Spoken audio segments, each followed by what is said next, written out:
welcome everyone to another week of the Focus TV. We got Raymond Lyons here, Malik Miller, Wilson Tarbert Jr. Again, this is season 8, episode 25. Gonna get things started with the Washington Mystics.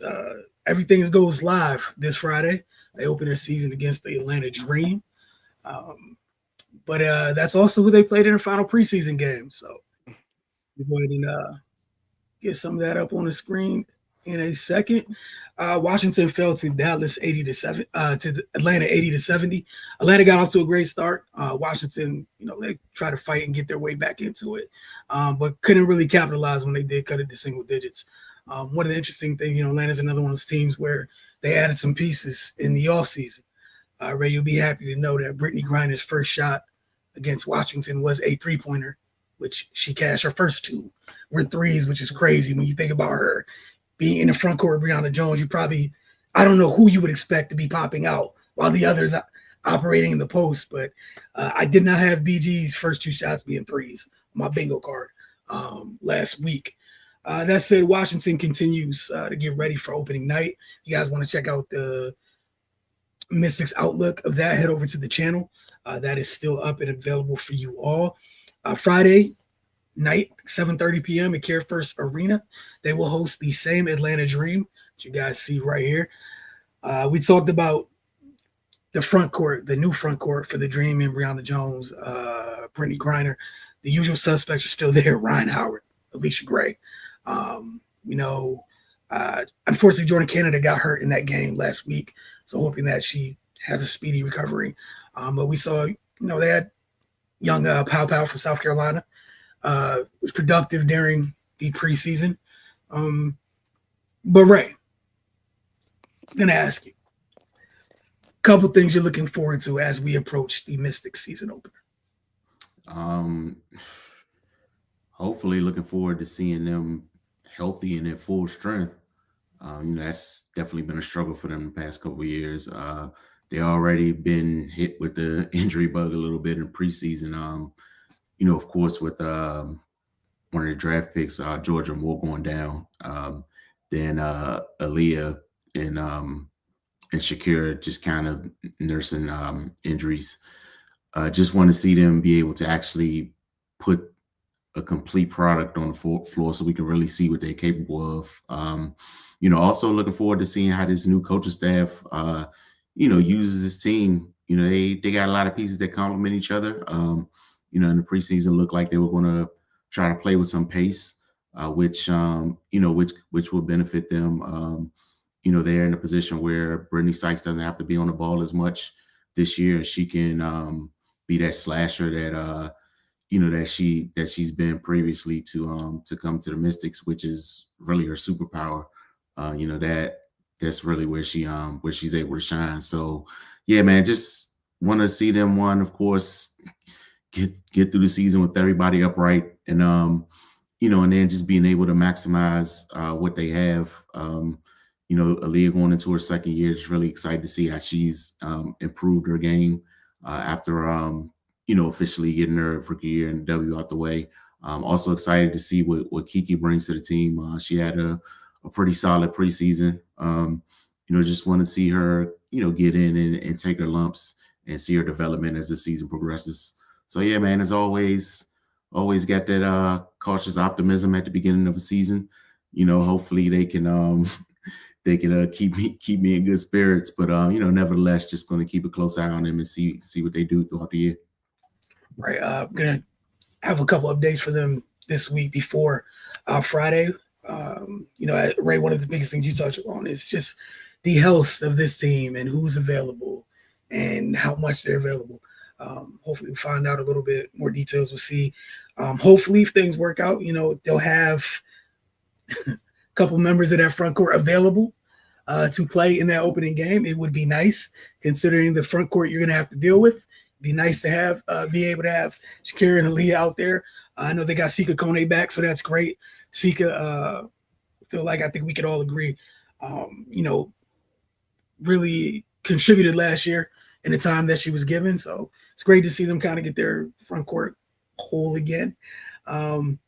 But yeah, man, we're looking forward to that. Don't forget to get over to the channel for Mystics Outlook later this week.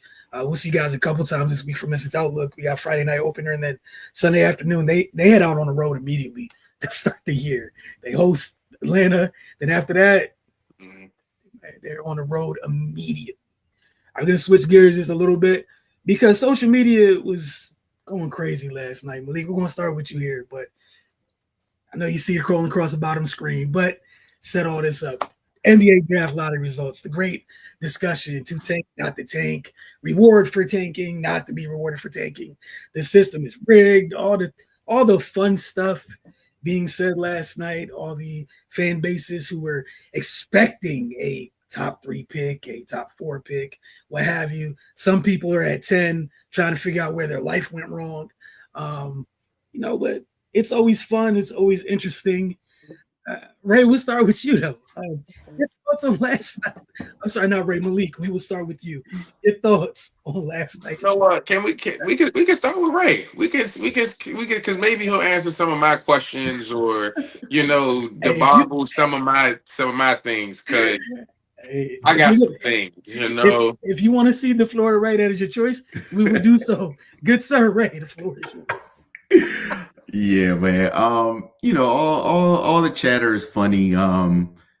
It's cool to all the rig stuff. It's cool to say in jest, but the lottery's not rigged, people. I mean, it so many things will have to happen for it to go that way, and not to mention, it would literally be illegal for them to rig the lottery.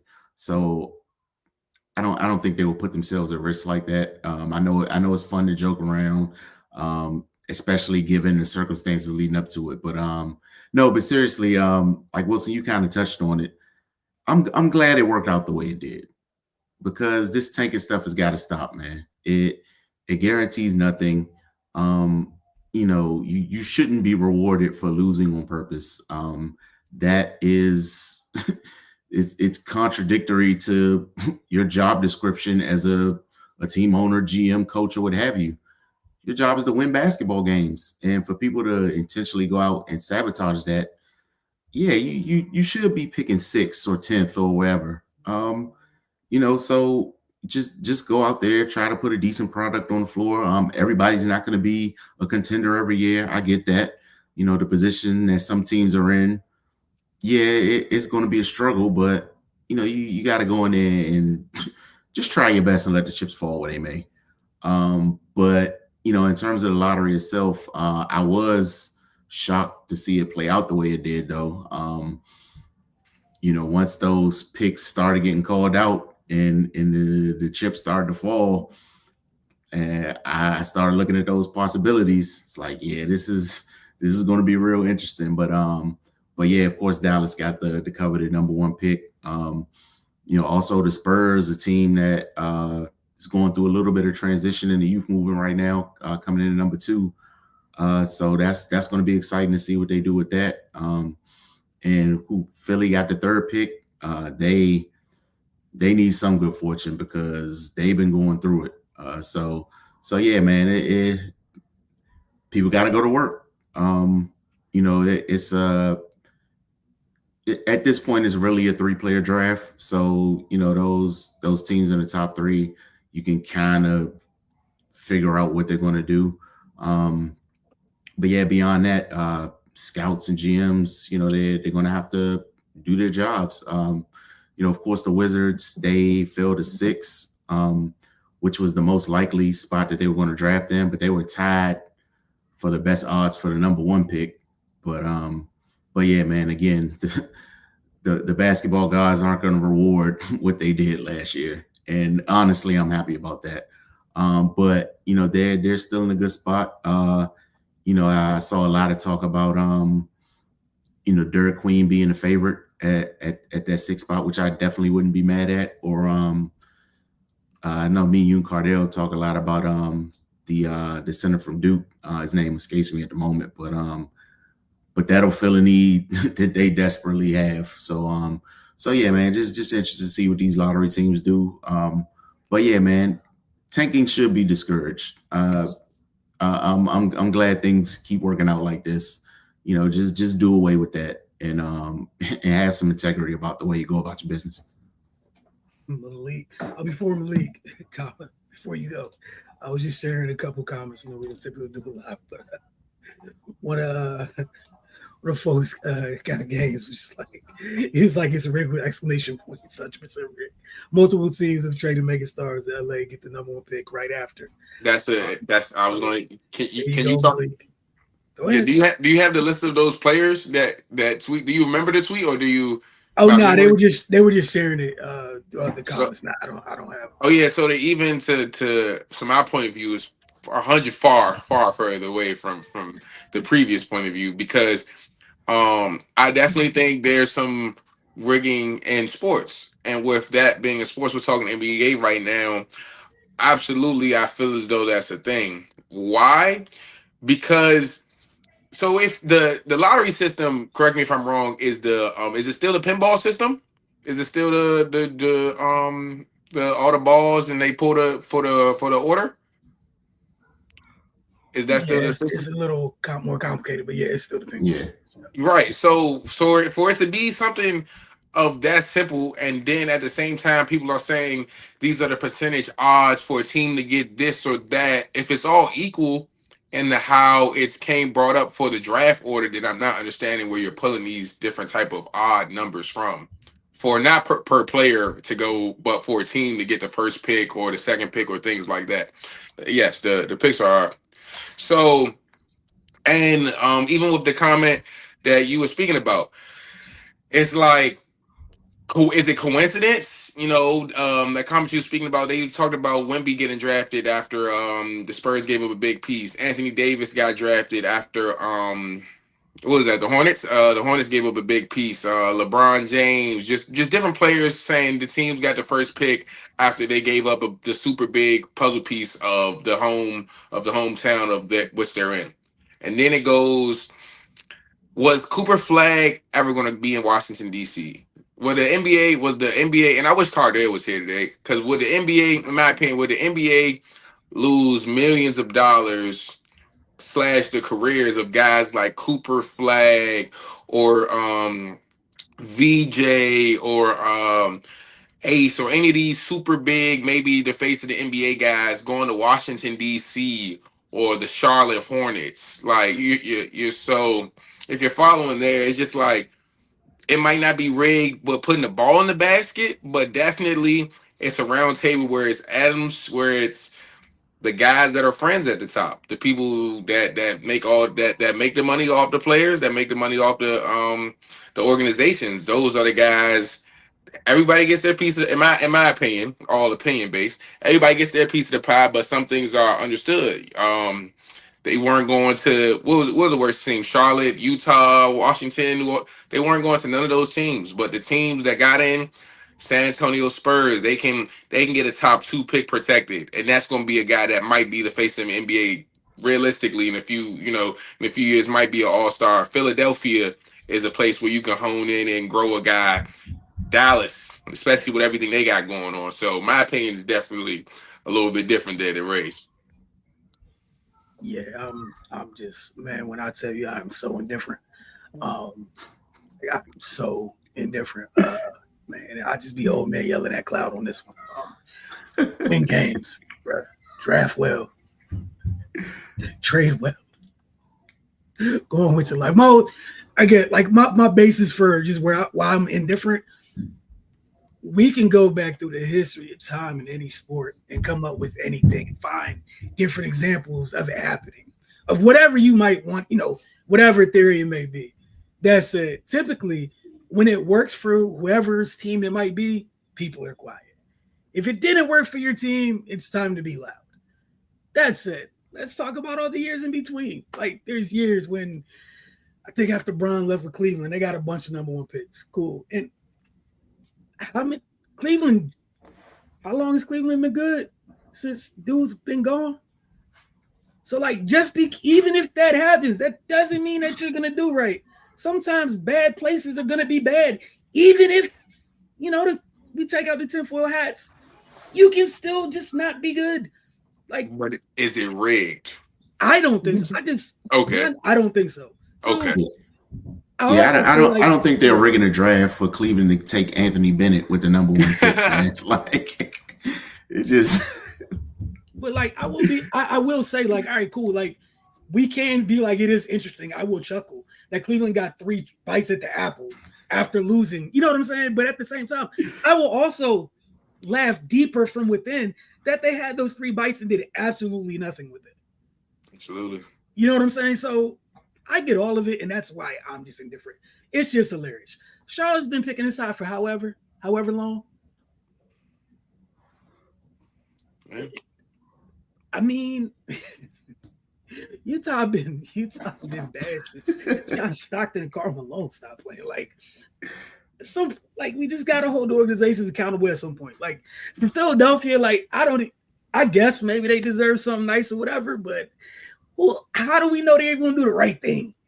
Like that's where I end up on it. Is are you gonna do the right thing? Like, we just had the NFL draft, right? They're habitual line stepping NFL teams. They're picking the top 10 every year. Yeah. Why are they still bad then? How do you end up with a top 10 pick and somebody who went to the playoffs or had an injury ravaged year picked a player better than you and you were 7 spots ahead? At some point, you gotta look deep within and wonder why we're just a bad organization. So you gotta smell the coffee. Hey, man, why are we bad? So I got those opportunities. Again, going back to Cleveland things, several things, what's it called? Like Lakers, for whatever reason, they can fall out of bed and land a great player. That's just, it happens. All right. We can go to baseball. The Yankees have an innate ability to be trash for long periods of time and find great players find their way there. What they do once they get there, who knows? But it just happens. There's some things that are just weird in sports. But, hey. Or I got one in the NFL. The Jets have been the Jets forever. Have they ever not had primetime games every year? Yeah. Are there ever any football reasons for the Jets to have primetime games? It's actually. Hey, man, here we are. Hey, man. Hey, here we are. I'm just here again. That's where I'm just indifferent. Just like at some point, I'm just not threatened when bad organizations get picks because I don't know what y'all can do. Like, again, with Dallas, I drafted Luka. We had the 2 teams that passed on Luka. However many teams it was that passed on Luka. You get Luka and then flip him. How do we know say you take Cooper? We trust you to do whatever's right once you get him. So again, that's just kind of where I'm at with it, but largely indifferent. I've just found a lot of the discussion very interesting and hilarious. But yeah, man, fun times. On to the NFL playoff, NBA playoffs. I'm sorry, I'm all over the place. Got NFL. It's because I have so many NFL topics and take it or leave it a rapid fire. That's why. But NBA playoffs. Let's get this up on the screen for you guys. Right, I guess we'll start with you. We've got Thunder Nuggets. We'll go series by series. Thunder Nuggets. It's tied 2-2, man. How you feel about this series? Yeah, man. Nobody can seem to see control of that series. 2 pretty evenly matched teams going at it with the 2, with each team superstar not being neutralized, but definitely being contained to a much larger extent than they were during the regular season. That's where your others come in. On the Thunder side, guys like Jalen Williams, and on the Nugget side, of course, Aaron Gordon and Westbrook, guys just stepping up at certain times. The Thunder are doing just about as good a job against Jokic as we've seen in the playoffs in maybe 5 years. So kudos to them, man. It's definitely going to be interesting to see who comes out on top of that. Maybe the team that wins the next game takes that series, because I don't think either one of these teams is going to beat the other 2 times in a row. Yeah, that series been fun to watch. It's been a heck of a game with tug and war over there. Malik, your thoughts on Thunder Nuggets? Again, we're just gonna go series by series, guys. I'll give me a second, Malik. Go ahead. Oh yeah, my use me. Definitely 7 games. The Nuggets have taken the first game at both locations, being at OKC and being in Denver. So Denver, OKC has rallied back and responded. The second game and the fourth game, it was a blowout one game, and it was 3 good games, both by less than 10 points. So I just think it's the Thunder's time. And it solely has nothing to do with the pure talents on the floor, but just really the coaching thing. If the Nuggets get coached by Jokic and Russell Westbrook to championships, then absolutely, then you got to give it to them. But I just think that the Thunder are a more complete team right now to finish it. You on mute, Wilson. Good luck. I've been enjoying that series, and I can't wait for the social media firestorm once they announce who the MVP is and who wins this series, because we're all adults here. We know it's coming. So hopefully for whoever the winner is, your team wins this series. But then again, maybe at least it can stop talking about the draft lottery for at least a week. So I'm here for that too. All right, we got the other series. Unfortunately, we've seen injuries.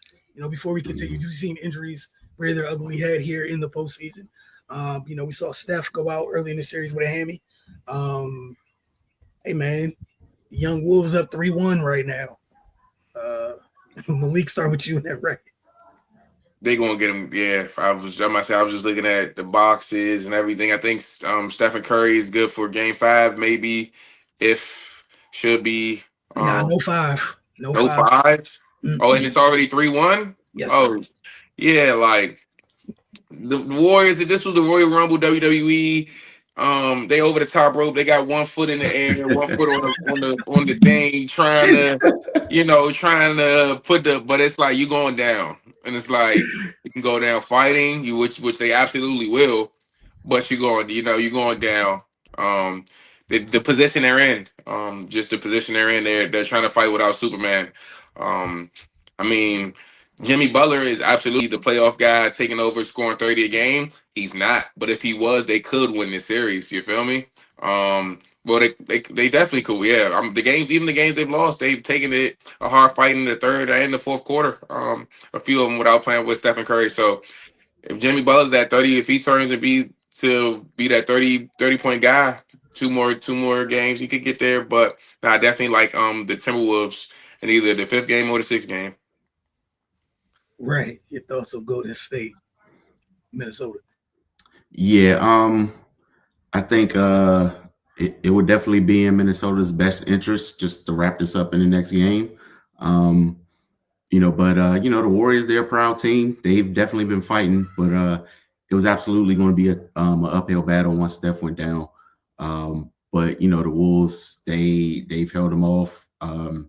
At every point. And they should just go ahead and wrap this thing up, man. And that's a sign that they're growing as a team. Like, it's no reason to extend this series. Their best player is out. You got them dead to rights. Just go ahead and get your business handled and rest up for the next series, which could potentially go 7, like Malik said. So yeah, man, that's where you start to take those leaps, because if you drag this out against a wounded Warriors team, then that other team that's watching you for the next series, that's when those mental games come into play. Like, oh, it took them that much to get rid of those guys when they weren't even at full strength. But if you just go ahead and get rid of them, it just sends a different message. Not to say that they'll be taken lightly either way, but those mental things matter, for not only for your opponent, for you as well. If they end up in a longer series than this has to be, and it's competitive and drug out, I mean that can kind of take its toll as well. So yeah, man, I would definitely gonna be interested to see how they come out tomorrow night, because we know the Warriors they're gonna be clawing and fighting. That's a team with a lot of experience, a lot of championship experience, and guys that have had deep playoff runs. So yeah, man, it's not going to be easy, but yeah, they can definitely shut the door on this Wednesday night. Yeah, I love you brought up the point about the Wolves maturation. I was interested last game to see how they're going to deal with Golden State, because it looked like Golden State was trying to see if they could get this one, like hold the fort down. And we saw the crazy run. The Wolves responded with like, no, he's not here. No. And that was an adult type response. It was a business type response. Like, we got more guns. Our guns are bigger than yours. Your nuclear weapon is not available. Stay home. Like, and that's the type of response. And it's in their best interest. Get it done and sit back, put your feet up, and watch the Thunder and Nuggets murder each other. Again, just from what benefits them the most. But yeah, I'm with you guys. I think they to get them out of there. I think Golden State has some things to do. I know everybody's excited about the Jimmy trade and whatnot. But from firepower standpoint, lacking. And that's one of the things we're over there with Minnesota is kind of the opposite. They got a lot of folks that have no issues putting that ball up. Maybe some folks who need to be told to chill at times about putting the ball up and go to state. It's a hell of a contrast on the other end. On to the Eastern side of things, Eastern Conference side of things. Hey man, Cleveland trying to stave off the Pacers right now. This the 1 seed down bad. They down 3-1. Obviously, it's not over till it's over, but Ray, we'll start with you in this one. Your thoughts on Cleveland and the predicament they find themselves in? Hey man, shout out to Indiana. They getting it done. Cleveland definitely has been battling some injuries throughout the series, but look, that's the name of the game, man. Come playoffs, everybody's a little banged up. Indiana is taking full advantage. Tyrese Halliburton, he's playing out of his mind. Miles Turner, he's answering the call. The Cavs were without Evan Mobley for a couple games, but even when he's been back, Miles Turner's productivity hasn't dropped on either end. So yeah, man, Pacers they're presenting some challenges for these guys. Cleveland's got to figure it out. They had that magnificent regular season, and it would definitely be a disappointment for them to end it in the second round. So they were being mentioned as one of those teams that would that could go all the way.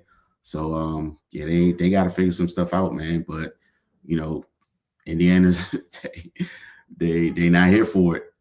They feel like they're a good team. They've really been overlooked throughout the entire season. They had a decent year. Got themselves in the fourth place. So yeah, man, and Halliburton is emerging as one of those guys. He's played extremely well in these playoffs. So yeah, man, it's interesting to see a player come of age like that.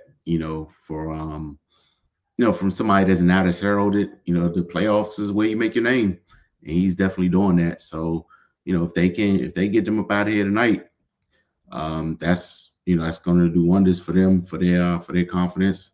And it'll be definitely interesting to see what happens after that. Malik, your thoughts on the Cavs being down 3-1 to Halliburton and company? The Pacers are doing exactly what a team should do when it's not what it looks like. The Pacers are a great team, as Ray said. As well, the Cavs are missing players. Well, they were missing players. So with that being said, the Pacers just took advantage. Even team versus even team, we don't know what that looks like. But for the people that the Pacers had to step into the gym and play, they handled their business. Right now, I want to say Halliburton scored 17 in the first half, 17, 5 or 6 from 3 right now. The Games 5 is in Cleveland. Cleveland can make no more mistakes. They got to find a way to win 3 games. They got to find a way that even if Donovan Mitchell scores 50, they need somebody else to score 30. They need a 25-point guy. He can't carry. I might say he averages 30 points per game throughout his whole playoff career, but I don't think he's been to the second round. So him scoring 40, 45 isn't going to get you to win. Some more guys, Darius Garland got to step up. Some more guys got to step up. But Indiana is hot right now, and they feel it right now. It's like Tyrese heard that, or somebody showed Tyrese that underrated poll. And he took it very personally. He heard me too. Not he heard me. Shout out to the accountability. Not that he heard me too. All right, last but not least, on the other side of the Eastern Conference again, we heard Jason Tatum has surgery already today, so wish him a speedy recovery. That road back from the Achilles is a horrible, tough road for any athlete. So wishing him the best with that. That said, Boston was in trouble before the Achilles injury. So I just want to make sure we don't take anything away from the Knicks in that regard. But Boston finds himself in the same. We got the 1 and the 2 seed in the East looking up at 3-1, it's 3-1 deficits. Malik, your thoughts on Knicks, Celtics, and then Ray. Knicks, Celtics, New York's going to win a series. So I'm about to say New York. Now it is New York, so they can surprise us. But I just don't. Jason Tatum. That's just he's just too big of. He's a piece in the puzzle that can't be replaced. Especially how their team is brought together. How everything that rolls with their team, what role that moves everybody else that's on the team into. They just don't have enough to beat the guys that New York has. A lot of those guys play together with Jalen Brunson, one point or another, with Mikal Bridges and just other guys, Villanova, just being they got a team over there that can definitely maybe not win a championship, but they're definitely they got the morale, the confidence, and the brotherhood to win this series. Ray, your thoughts on New York, Boston? Yeah, man. Tatum injury definitely sucks. You hate to see that, especially at this stage. But yeah, man, like you said, they were struggling prior to that. I know, especially now, they got to be kicking themselves for those first 2 games. That blowing back-to-back 20-point leads, that's got to sting. And then to do that as a championship team, they're supposed to be at a point where they're doing that to other people, but the Knicks, man, they're ascending. Jalen Brunson, what more can you say, man? He's just flat out getting it done. And then other guys contributing as well. Mikal Bridges, he's come alive in these fourth quarters. When it looks like Knicks have been dead in the water, he's kind of been that spark, and Jalen Brunson has finished them off. So yeah, man, like shout out to the Knicks. They had a grueling first round series against Detroit. Now they're up 3-1 against defending champs. Looks like they're going to be in the Eastern Conference Finals. It's just too much to overcome at this point for Boston. With their number one going down, like that's just tough to expect from any team to bounce back from at this point. So yeah, man, if the unthinkable happens, then I'll enjoy every minute of it. But at this point, definitely looks like New York's going to advance. Yeah, it was looking like New York, but it proved to just be a lot for Boston to handle. Fully healthy. Like you talked about, Ray, those first 2 games. It's one thing to lose a playoff game when you lose a 20-point lead in a playoff game. Right? They almost have it like this is just how the games go in this series. Is you go up and then the Knicks sit up in their chair. It's like the game doesn't start or get going until Boston's up 20. And then it's like, all right, they're going to come back or you going to hold them off. You know what I'm saying? Like, that's what it felt watching it. But yeah, the Tatum injury truly sucks for him and obviously for Boston. I said you got another highly paid individual over there, or 2 of them. Hey man, there's no excuses here. It's no one's perfectly healthy this time of the year, man. That said, those first 2 games, when everybody was available, sir. Hey man, it's consequences to things. And not putting teams away. Those old boring things said in sports. Don't put teams away. Let teams hang around long enough, mess around and beat you. Yeah, here we are. But we're going to move on from the NBA playoffs to take it or leave it, and that's going to lead us to some NFL. Cam Ward, man, number 1 pick this year's draft. Teron Davenport of ESPN reports that the Tennessee Titans coaching staff is making things familiar for the first overall draft pick. After identifying Cam Ward as the guy to try to help turn the franchise around, Tennessee had to find a way to maximize his potential.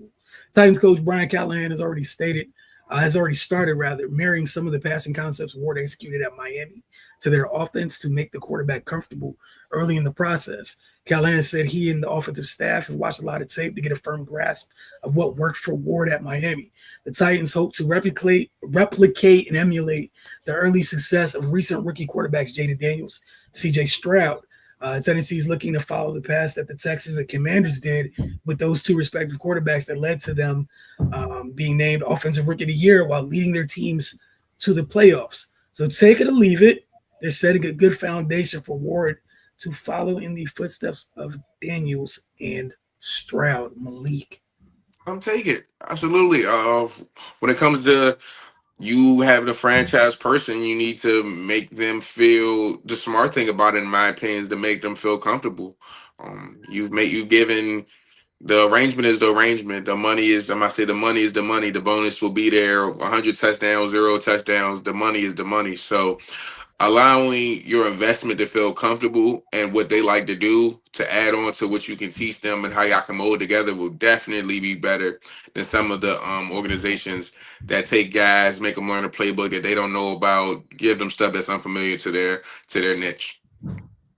Ready, take it or leave it. Titans doing the right thing with Cam Ward. Yeah, absolutely taking it. You draft a guy number one. Why wouldn't you do everything in your power to make sure he's comfortable and successful? That seems pretty common sense to me. But yeah, man, it is good that they're doing that and embracing them that way. Sometimes teams don't go about things that way. They try to conform the player to what's already in place. But I mean, you're taking a guy at that position. Obviously, you see something in him. So why not try to do things to to give him a soft landing spot and make his transition as easy as possible. So yeah, I'm definitely taking it. Yeah, I'm taking it as well. Just to me, it just seems like the no-brainer thing. Otherwise, what did you take him that high for? And hire a new coach and all the other stuff that you would go do otherwise. What are we doing here? But again, as my guy Owen Reese always said, bad teams do bad things. So hopefully that the Titans are trying to not be a bad team anymore and get their stuff together. The Steelers traded George Pickens to the Dallas Cowboys a few days ago, which led to an interesting trend that the team has currently. Of 16 extension-eligible wide receivers drafted by the team since 2007, 3 have received second contracts, 5 played out their 4-year deals and departed in free agency, 2 were traded during their rookie deals, 4 were cut before finishing those deals, and 1 was signed off the Steelers practice squad, so the other team's active roster. Take it or leave it. The Steelers trend being happenstance, a happy coincidence, or is it actually maybe an issue in team building? Malik. Team building. It might be the Steelers, Mike Tomlin, for the 14 plus years that he's been there, they've gone over 500 and make the playoffs or miss the playoffs. They're not tanking seasons. There haven't been any horrible seasons. There have been all respectable seasons. So nobody's perfect. No organization's perfect. Nothing can be that. This might be a minor piece that's not as high as all the other pieces, but Mike Tomlin definitely has a program over there. It's definitely ran a certain way and is successful. So, and it shows on paper. Super Bowls, no Super Bowls, we're going. No matter who's in this locker room, we're going over 500. Whether that be a game over 500, whether that be a few games over, we're going over it. We're going to compete in our division, and it's going to be that. All right, so you're leaving it. It's not a big deal to you. It's just one of the some people are on the forefront, and it's just some people are pawn pieces, and some people are the pieces you got to keep around, and it's just one of the pieces that got to go. It just looks like so far at wide receiver they haven't found a long-term guy. Yeah, I haven't found a guy. All right, Ray, take it or leave it. Actual issue or? Yeah, I'll leave it. It's weird, but I mean, like Malik said, they it's not like they're a bottom feed or anything like that. They have, some type of consistent success. Um, yeah, it's definitely strange, but I mean, to my recollection, it's not like any of those players that have left have went off and done amazing things and or anything like that. So, I mean, w- what can you really criticize? You know, so yeah, man. Until it starts to show some type of negative reaction, like if they release a guy and he happens to become the next big thing, or they start to falter as a team. Uh, I mean, the guy's getting results, so let him do what he does, man. Yeah, I'm with you guys. I think what's happened is they have no issue identifying talent at the position. Unfortunately, they've yet to find the full package that they feel comfortable going here. You're the guy. And it looks like what's interesting, this was the first time where one of the guys was shipped out and the new guy came in. Like, matter of fact, they got the new guy in the building and then shipped the guy out. Yeah. Every other time this has happened, it was just, look, man, thanks for everything. It's not going to continue here. But, DK's in the building, locked in already. And again, I want to make sure, being clear, it's not an indictment on Pickens or, going back to Mike Wallace, Emmanuel Sanders, what have you. Just, it clearly looks like Pittsburgh's in the business. If we're going to pay you, you got to be one of my guys. Yeah. I can't knock this. I just thought it was interesting. That's why I was on the list. On to another team in the wonderful AFC. May I add something to that George Pickens card? Yep. So the other guy that's there, DK Metcalf guy, right? Seahawks guy, right? They share a lot of the same issues. So like a lot of, you see what I'm saying? Superstar prima donna, like those two guys. Check the track record on those two guys if you do your homework there.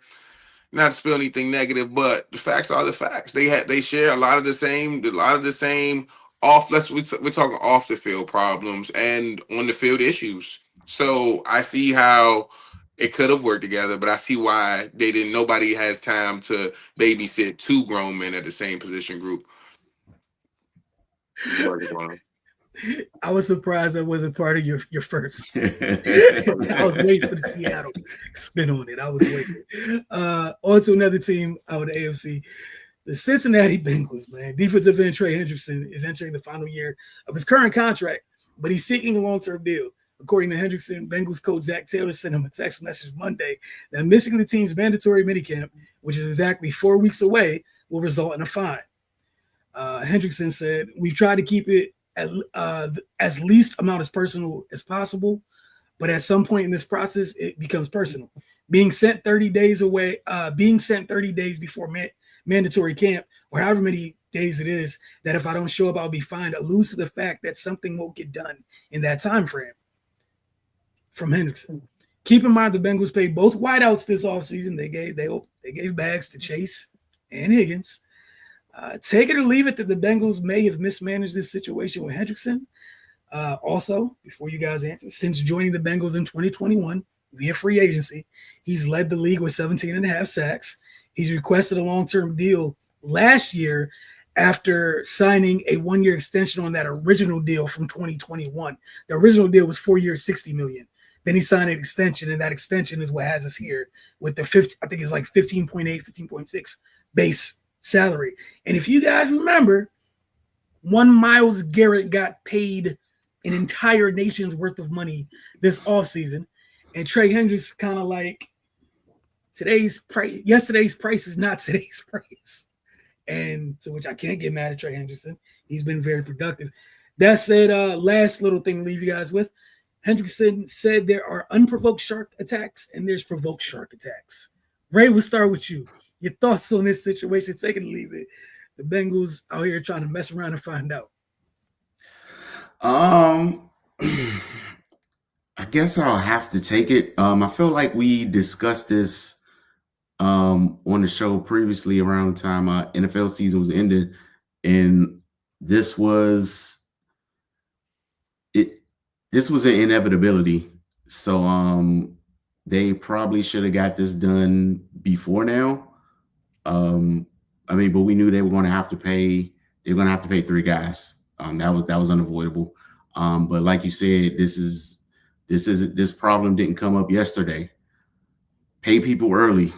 It's always the best move, man. Because once that Garrett contract was finalized, we knew what the situation was going to be. So once you see somebody that is producing at that level, and you feel like they're going to be a productive member of your team, let's go ahead and lock them up. You know, it may feel. I'm sure they felt like it was a lot when it was originally discussed, but it's cheaper than what you're going to have to give them now if they're able to keep them, which they probably won't. But yeah, man, they just pay guys when they as soon as they show they've earned it, just go ahead and get it out the way, so you don't end up in this situation. And again, keep in mind, he is a whole 30 years old in the prime of his destruction over there on that team's defense. Malik, take it or leave it. Bengals out here, the way they're handling the situation. I mean, depending on what point of view you see, I got to take it. I'm gonna say you got to. This is the only hand they can. This is the only hand they can play. Because if you read the room, like you all said, he's got to get paid. History repeats itself. He's not going to come to work until he gets paid, and the team is just letting him know that we understand what the room and the fourfold holds, but we're just letting you know what we got to do to protect ourselves. And then this business, football, after about little league, middle school, high school football is very personal. Football is very political. So if you don't fit what we got going on, then we appreciate your time, we appreciate everything you've done for us, but then if we might not can get it done, and we understand if we don't get it done, what's the response you will have, which will not be coming, and we're letting you know our response is we're going to find you. So just strong arm. The guys who sign the checks are the guys at the end of the day really have the most say. There's only but so many guys around sports in general that really overpower the GMs and the people above them. If you're not LeBron James or XYZ, I can't even Patrick Mahomes level, then then GMs can find another one of you. They can definitely. You're definitely not bigger than the program, so that's what they're showing him right there. Just like Ray said, he definitely should have been paid earlier. If it wasn't last year when he wanted the extension, now Myles Garrett got an extension. Then y'all paid T. Higgins, so it's a lot of guys in the same paragraph of why you didn't pay me yet.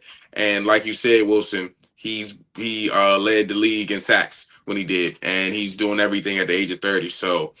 But both rooms are definitely clear of what they got going on. He's being respectful on his point of view. He's saying he's trying to be transparent. They're not hitting him back when he need to, tap his phone. So everybody knows what's going on. It's just playing out in front of our faces. It's too much evidence over the past years of players and organizations for it still to go like this. But like you said, Ray, people still got to learn. Oh, and again, this is, you guys don't have to comment on this, just to throw this a little cherry on top of this wonderful mismanagement Sunday of the Bengals. Their current defensive end that they just took in the first round is not practicing during minicamp because of a medical thing, right? No, well, yeah, kind of. In the contract, they don't have they don't protect. I seen it. They don't protect in the contract. They don't protect players. They're the only team in the NFL actually that doesn't protect players under the for injuries while they're negotiating. So yeah, for injury, exactly. They don't protect players during camp, rookie mini camp. Mini camp.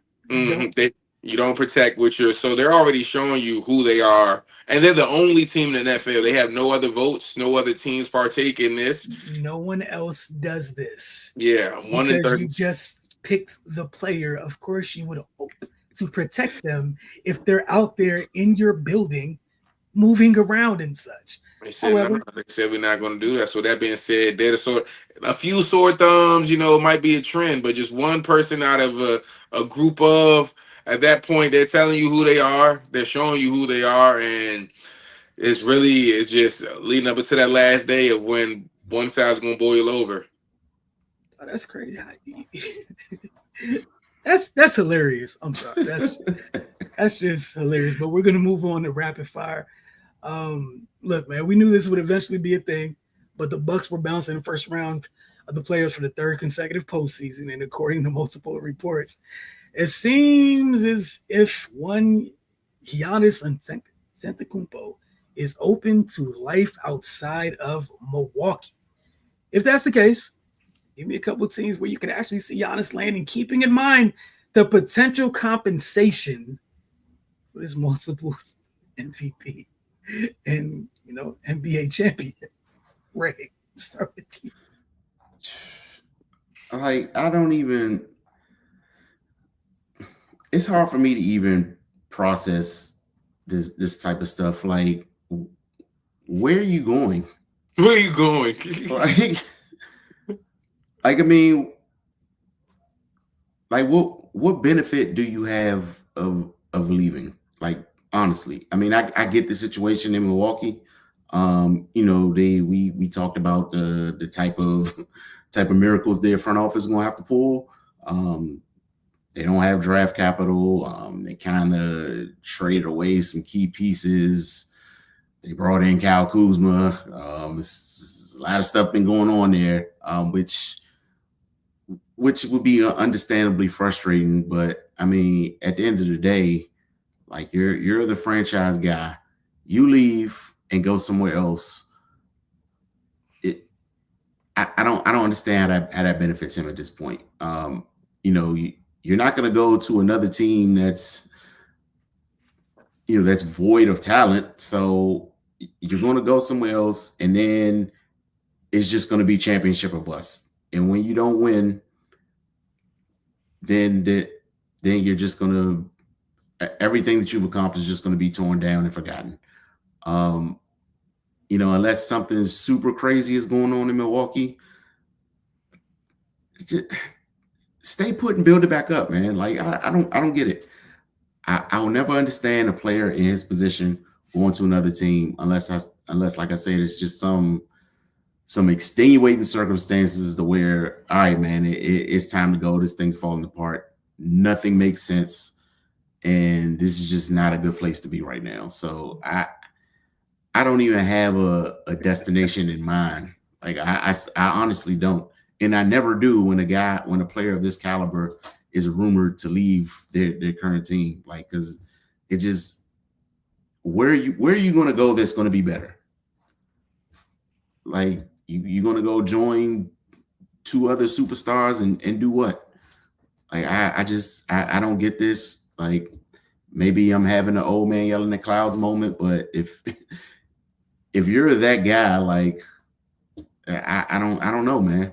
Like that, maybe it's just me, but yeah, that part that you mentioned, Wilson, the compensation, like, so you're going wherever you go, you're gonna have to be in the same position that Milwaukee's in, because that's what they're gonna have to give up to get you.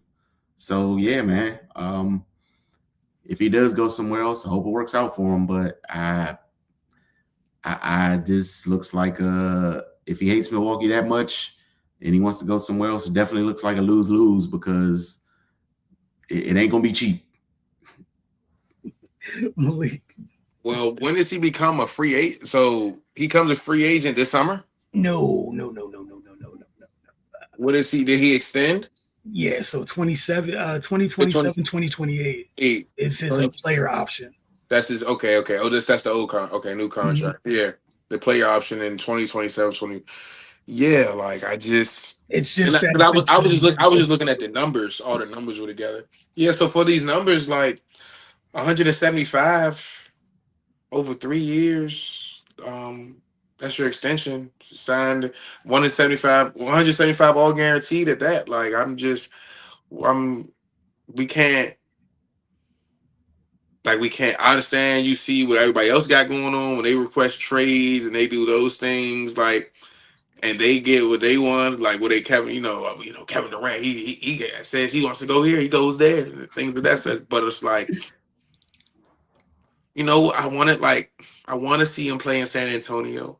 I want to see him play there, like with Greg, do all the nice things. Contracts might be soft, might make it work. It's just I've heard some rumors, but it's just like unless, I just can't see it. I just can't see him like you all said, just for the number value that it's going for. It's just like if we trade you, a lot of things are gonna happen for you to go where you want to go. A lot of other situations were a little bit different, a little bit easier. Like you don't get injured a lot, so we can't sell it like you're a bad leg. Like everything, you're still in Giannis is still in his prime of basketball. He's nowhere near getting close to being done with that. So improving his shooting, improving his free throws, his different bag work on the offensive end to add on to his defending, his versatility on both sides. So it's really hard to sell you for a low number. So we just I don't know. Yeah, the only part of this I found funny is just, so you remember when you go back to that wonderful Jrue Holiday trade? Butterfly effect is hilarious. Here we are. Here we are. They don't have their own control, their full control over their own first round pick till 2031. Also, Giannis is eligible to sign a 4-year extension with the Bucks or any other team should he be traded this summer. He's eligible to sign 4 years, a 4-year, $293.4 million extension. Not this summer, I'm sorry, in the 2026 offseason, because that's what I was looking at. 27, 28 would be the player option. So essentially, he's going to the last year of his deal. This is why all of this is even coming to it. But again, I'm just a very petty person and stuck on the, what if, you kept some of that core together instead of doing what you did, just sat there, drafted quietly, but you paid the price for whom you decided was going to be the guy to go forth with. Giannis, unfortunately, that player is injured, no fault of his own, but you're here now, man. You are here now, and yeah, he wants out, but much like it's not the same as the Phoenix situation because you got one person fully in their prime and one person not. But not having draft capital leaves you in a place where you can't even just act all types of crazy. You don't have anything in the cupboards.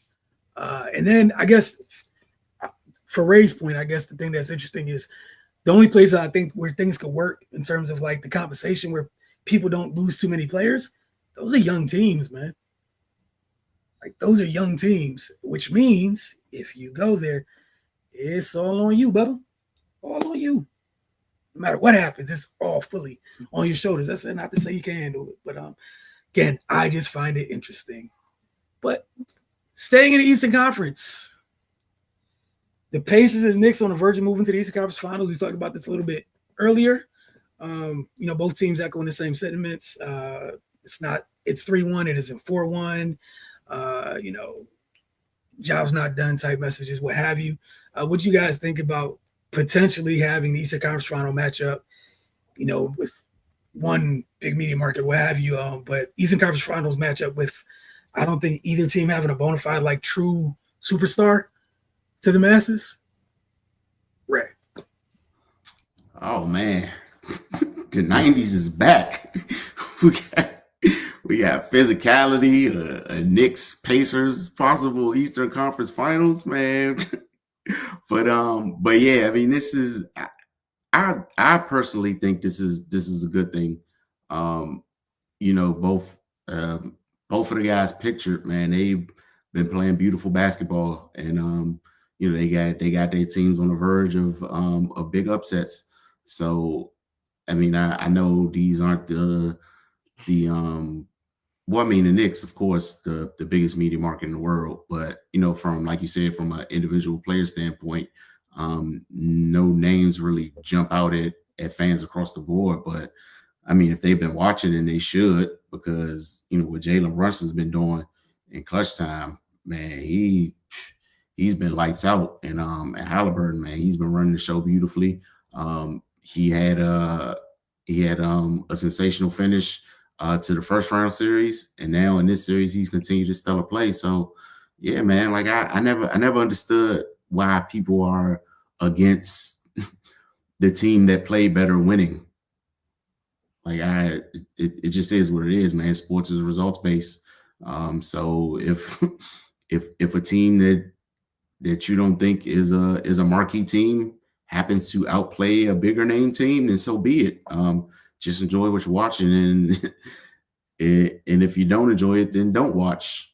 It's pretty simple. But yeah, man, I think if that matchup materializes, it'll be pretty interesting to see how that works out. Lee. I'm happy. Remember I say I'm happy. I'm happy the best teams are making it where they need to make it at. It's been years before that the Cinderella story or the fairy tale teams never can go nowhere. And not to call these two teams that, but I'm just happy it wasn't like more so on the college basketball end, where it's all the number one seeds going, top two seeds getting there. It was a fight. This is more mirroring than to the NFL side, where eighth seed can get a one seed, or wild card games go a little bit different of how they should go. So it looks good. The